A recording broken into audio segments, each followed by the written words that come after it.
পাঠ করব গৌরী রায়ের লেখা গল্প শক্ত খুঁটি। ফিনফিনে সাদা কাপে ফুল তোলা টিপট থেকে চা ঢালতে ঢালতে আর চোখে ইমনের দিকে তাকায় ইরা। ওর মুড অফ সকাল থেকেই। কাল রাতে দীপিনের সাথে কথা কাটাকাটি টের পেয়েছিল ইরা। ইমন এখন প্রবাসী বাঙালি, আমেরিকান সিটিজেন। দীর্ঘ 5 বছর পর দেশে এসেছে। একটাই মেয়ে ঈশানী, সম্পর্কে ওরা জ্যাঠতুতো খুড়তুতো বোন।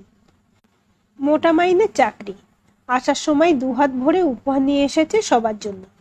জেঠিমণির মুখে চাপা অহংকার নজর করেছে ইরা। আর হবে নাই বা কেন, রূপে লক্ষ্মী, গুণে সরস্বতী ইমন। বিদেশে থাকার ফলে রং এখন মেম সাহেবের মতো। মেয়ে ঈশানীর মুখে ইংরেজি বুলি খই ফোটার মতো ফুটছে। ওরা আসার পর থেকেই বাপটু যেন একটু আড়ালে। রাতে শোবার সময় ছাড়া ছেলেটাকে কাছে পায়নি ইরা। এখনো আশেপাশে কোথাও দেখতে পেল না। এমনিতেই ছেলেটা মুখচোরা, তারপর মামাদের আশ্রিত। এই কথাটা এইটুকানি মাথায় ঢুকিয়ে দেবার লোকের অভাব নেই এই বাড়িতে। একটা দীর্ঘশ্বাস লুকিয়ে ফেলে ইরা। তুই কি এখন বেরোবি? মেয়েকে কাপড় পরতে দেখে জিজ্ঞেস করে মাধবী। মায়ের মুখের দিকে একটু অবাক হয়ে তাকায় ইরা। আজ রবিবার, ওর গানের স্কুল। এটা মার অজানা নয়। না মানে, ইমন ঈশানীর খাবার ঠিকমতো রান্না করতে পারি না আমি। মায়ের মুখের দিকে তাকিয়ে সত্যি খারাপ লাগলো ইরার। বাবা মারা যাবার পর থেকে রান্নাঘরে পার্মানেন্ট চাকরি হয়ে গেছে মার। ঘামে ভিজে মুখটায় কতগুলো চুল লেপ্টে আছে। একটু আদর করে চুলগুলো সরিয়ে দেয় ইরা। এখনো মার কত চুল। উপায় নেই মা, ছাত্রীরা বসে থাকবে। সপ্তাহেই একটা দিন। বৌদি সাহায্য নাও। পায়ে চটি গলিয়ে নেমে আসে ইরা। একটা চাকরি ওর খুব দরকার, মার জন্য, বাপটুর জন্য। পানের দোকানে দাঁড়িয়ে আছে বিদ্যুৎ। বিয়ের আগে কয়েক বছর ওর সঙ্গে প্রেম ছিল ইরার। পাড়ার কেবল লাইনে কাজ করত। কিভাবে জানি সম্পর্কটা তৈরি হয়ে গেছিল। জানতে পেরে চটি খুলে মেরেছিল বড়দা। 1 মাসের মধ্যেই বিয়ে দিয়ে মেদিনীপুরে পাঠিয়ে দিয়েছিল। সেই বিদ্যুৎ এখন দুটো টুরিস্ট বাসের মালিক। মাথা নিচু করে জায়গাটা পার হয়ে যায় ইরা। তবুও টের পায় দুজোড়া চোখ তাকেই অনুসরণ করছে। একদিন মালাকে দিয়ে একটা চিঠি পাঠিয়েছিল, একটু দেখা করতে চাই, কলেজ মাঠে বিকেলে একবার এসো 6টার সময়। না করতে পারেনি ইরা। দেখা করেছিল। কোনো ভূমিকা করেনি বিদ্যুৎ। সরাসরি বিয়ের প্রস্তাব দিয়েছিল। সেদিন মাঠে বসে অনেক ঘাস ছেনেছিল ইরা। কান্না এসে কাঁপিয়ে দিয়েছিল ওকে।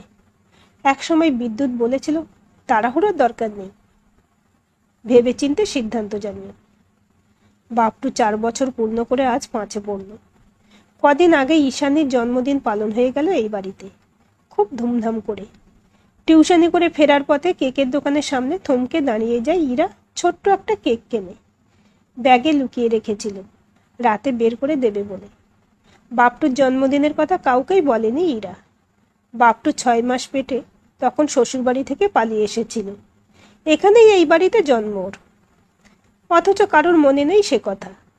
দুপুরে ভাতের পাতে পায়েসের বাটি এনে দিয়েছিল মা।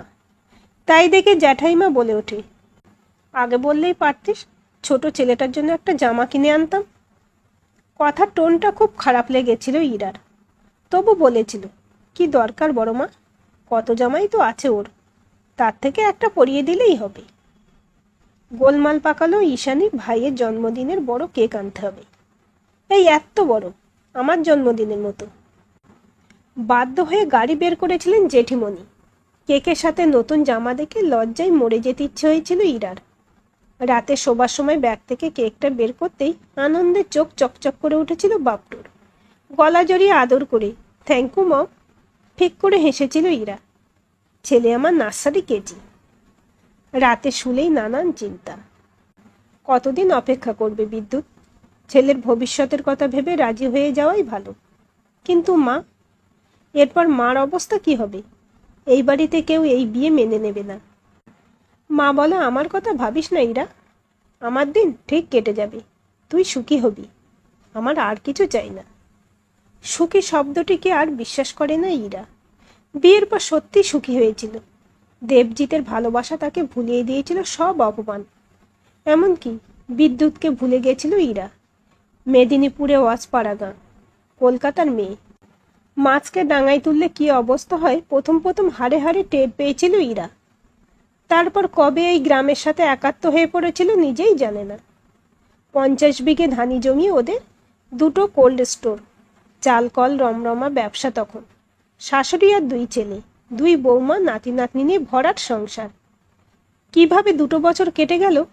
বাপটু আসছে, খবরটা পাগল করে দিয়েছিল দেবজিৎকে। সেদিন বোধহয় পূর্ণিমা ছিল। ওকে কোলে করে ধান খেতে নেমে এসেছিল পাগলটা। অনাগত সন্তানকে ক্ষেত চিনিয়েছিল সেই দিনই। মাঠে তখন গর্ভবতী ধান দুধের ভারে নুয়ে পড়েছে ঈষৎ। বাড়িতে আনন্দের ঢেউ। 2 ভাইয়ের মধ্যে অনেকটা বয়সের পার্থক্য থাকার জন্য ভাসুরের ছেলে মেয়ে দুটোই অনেক বড়। শাশুড়ির বেশি বয়সের সন্তান দেবজিৎ। আনন্দের মধ্যে একদিন মুখ কালো করে ঘরে ফিরেছিল দেবজিৎ। রাতে 2 ভাইয়ের চেঁচামেচি ঝগড়া। ওদের কথা থেকে ইরা জানতে পেরেছিল দাদা প্রচুর জমি গোপনে নিজের ছেলের নামে করে নিয়েছে। সম্পত্তির ভাগ করে দিতে হবে, এই নিয়েই অশান্তি চরমে উঠল। ভয় পেয়েছিল ইরা। অনেক বুঝিয়েছিল দেবজিৎকে, ছেড়ে দাও, যা আছে তাতেই চলে যাবে আমাদের। একদিন সাপে কাটার নিথর দেহটা ফিরে এলো মাঠ থেকে। বাপটু তখন 6 মাসের পেটে। অনেক কথাই কানাঘুষো চলেছিল কিছুদিন। তারপর একদিন পেটের বাচ্চাটাকে বাঁচানোর তাগিদেই ফিরে এলো কলকাতায়। গান গাইতো ভালো, খুব যত্ন করে গান শিখেছিল গুরুর কাছে। সেটাকেই অবলম্বন করে ঘুরে দাঁড়াবার চেষ্টা করছে এখন। বাড়ির কোথাও একটা ছন্দপতন ঘটে গেছে। জেঠিমার সুখী সুখী মুখটাই কে যেন এক পোঁচ কালি মাখিয়ে দিয়েছে। কাল মাঝরাতে বাথরুম যাওয়ার সময় ইমনকে মোবাইল হাতে ছাদে উঠে যেতে দেখেছিল ইরা। তখনই মনে পড়ে গেল 2 দিন আগেই গড়িয়াহাটের মোড়ে একটা অচেনা ছেলের সাথে ট্যাক্সিতে দেখেছিল ইরা। ওকে ছটফট করতে দেখে মা মাথায় হাত বুলিয়ে দেয়। কি হলো তোর? আচ্ছা মা, বাড়িতে কিছু হয়েছে? কি হবে? তুমি দেখতে পাচ্ছ না সবাই কেমন মনমরা? মুখে হাত চাপা দিয়েছিল মা। চুপ, দেওয়ালেরও কান আছে। তারপর ফিসফিস করে বলেছিল ইমন আর আমেরিকা ফিরে যাবে না, খুব শীঘ্রই ডিভোর্স হবে দীপেনের সাথে। কোনো গুজরাটি ছেলেকে পছন্দ এখন। ইরা ভাবে এ বাড়িতে একটা ঝড় উঠবে। সেই হাওয়াটা ইরার অনুকূলে যাবে কি? ঝড় উঠল। প্রচণ্ড অশান্তি করে বাড়ি ছাড়ল ইমন। যাবার সময় ইরাকে বলে গেল, জীবন একটাই বনু, যা পাবার এই একটা জীবনে সুদে আসলে বুঝে নিতে হবে। নিজেকে ফাঁকি দিয়ে সুখী হওয়া যায় না রে। 2 বোনের মধ্যে আসমান জমিন ফারাক ছিল, তবুও কোথায় লুকিয়েছিল ভালোবাসার ফলগু নদী। অঝরে কাঁদল 2 বোন। দিল্লিতে চাকরি নিয়ে চলে যাচ্ছে ইমন। বলে গেল যাস, একটা চাকরির খুব দরকার। সামান্য বিয়ে পাস, যদিও ঝুলিতে একটা ফার্স্ট ক্লাস আছে। কে দেবে ওকে চাকরি? এদিকে বাড়িতে রোজ অশান্তি হচ্ছে টাকা পয়সা নিয়ে। বিদেশ থেকে ইমন মোটা টাকা পাঠাতো। ওই টাকাতেই যত ফুটানি ছিল 2 ভাইয়ের। বড়দা ততদিনে বিয়ে করেছে, প্রেম করেই বিয়ে। বৌদি বড় লোকের মেয়ে, নিত্য নতুন বাহানা। এতদিন চুপ করেছিল, এখন রোজ অশান্তি। বাড়িটা নরক হয়ে উঠেছে। মনে অশান্তি নিয়ে টিউশনে যাচ্ছে ইরা। পথে বিদ্যুৎ রাস্তা আটকালো। জরুরি কথা আছে, গাড়িতে ওঠো। বিদ্যুতের গলায় এমন কিছু ছিল ওর ডাক অস্বীকার করতে পারে না ইরা। বাইপাসে একটা কফি হাউজে গাড়ি দাঁড় করায়। 2টো কফি আর স্যান্ডউইচ অর্ডার করে বিদ্যুৎ। ইরার খিদে পেয়েছিল, সকালে কিছু না খেয়েই বেরিয়েছে। স্যান্ডউইচে কামড় বসায়। ওর খাওয়া দেখছিল বিদ্যুৎ। সে শুধু কফির কাপটা টেনে নেয়। তুমি খাবে না? আমি সকালে খেয়েছি, তুমি খাও। ইরার কপালে উড়ো চুলগুলো সরিয়ে দেয় বিদ্যুৎ। কি ভীষণ কান্না পাচ্ছে ইরার। দাঁত চেপে নিজেকে সামলায়। ওকে সামলাতে সময় দেয় বিদ্যুৎ। যা বলছি মন দিয়ে শোনো। দাদারা কোনো কাগজে সই করতে বললে একদম করবে না। মানে? তোমাদের বাড়ি প্রমোটারকে বিক্রি করা হবে। শেষ খবর 2 ভাগ হবে সম্পত্তির, 2 দাদার নামে। সে কি করে সম্ভব? দাদুর করা বাড়ি, আমার বাবার সমান শেয়ার। দাদা তো বলেছিল বাড়ির কিছু অংশ রিপেয়ার করতে হবে, টাকার দরকার। যা বললাম সেটা মনে রেখো। ভয় পেও না, আমি আছি তোমার সাথে। সত্যি ভয় পেয়েছে ইরা। বাপটুর কোনো ক্ষতি হবে না তো? টাকার জন্য মানুষ কি করতে পারে সেটা ইরার থেকে কে বেশি জানে। টিউশন করতে যাওয়া হলো না, বাড়ি ফিরে আসে। কি রে, ফিরে এলি? শরীর খারাপ? এত ঘামছিস কেন? মা, দরজাটা বন্ধ করে এখানে বসো। কি হয়েছে? মাধবীর গলায় উদ্বেগ ঝরে পড়ে। মা, তুমি যে বলতে এই বাড়িতে আমাদের সমান অধিকার, তার কোনো প্রমাণ তোমার কাছে আছে? অনেক কথাই মনে পড়ে যায় মাধবীর। এক রাতে ইরার বাবা এইভাবেই বলেছিল, দরজা বন্ধ করে আমার পাশে বসো। একটা দলিল দিয়ে বলেছিল, এটা সাবধানে যত্ন করে রেখো। কিসের কাগজ? জিজ্ঞেস করেছিল মাধবী।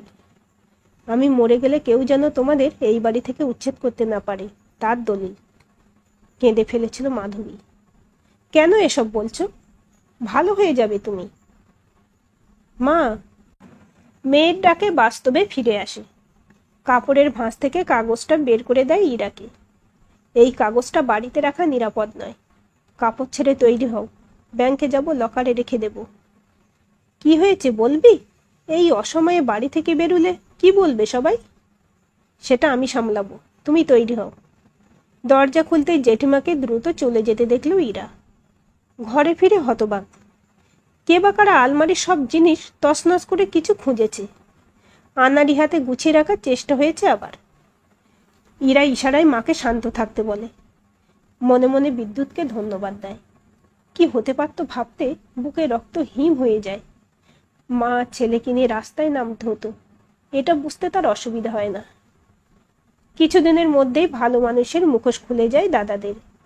প্রথমে গালাগালি, পরে মারধর করার ভয় দেখানো।